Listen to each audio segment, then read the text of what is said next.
ఆంధ్రజ్యోతి పత్రికలో ఏబిఎన్ఎంజీ రాధాకృష్ణ కొత్త పలుకు పేరిట రాసిన వ్యాఖ్యలు చూస్తే అవి రాజకీయ విశ్లేషణ కంటే ఎక్కువగా వ్యక్తిగత అసహనానికి, కడుపు మంటకు ప్రతిబింబంగా కనిపిస్తున్నాయి. ప్రతిపక్షంలో ఉన్న బీఆర్ఎస్, వైసీపీలు కలిసికట్టుగా పనిచేస్తున్నాయంటూ ఆయన చేసిన వ్యాఖ్యలు రాజకీయ వాస్తవాల కంటే ఊహాగానాలకే ఎక్కువ దగ్గరగా ఉన్నాయి. ప్రతిపక్షాలు పరస్పరం సహకరించుకుంటాయా?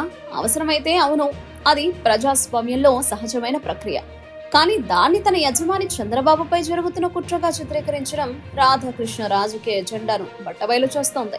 ఒక మీడియా సంస్థ అధినేతగా ఉండి సమతూకంగా మాట్లాడాల్సిన బాధ్యతను విస్మరించి పోతురాజుల యజమాని కోసం దూకుడుగా వ్యాఖ్యలు చేయడం ఆయన స్థాయికి తగ్గది కాదు.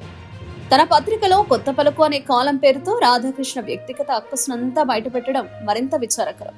అది విశ్లేషణ కంటే ఆరోపణలకే ఎక్కువ చోటిచ్చింది. బీఆర్ఎస్, వైసీపీలో కలిసి పనిచేస్తున్నాయన్న వాదనను నిరూపించే స్పష్టమైన ఆధారాలు లేకుండా కేవలం రాజకీయ ప్రత్యర్థులపై విషం చిమ్మడమే లక్ష్యంగా కనిపించింది. మీడియా అనేది ప్రజల కోసం ఉండాలి, యజమానుల కోసం కాదు.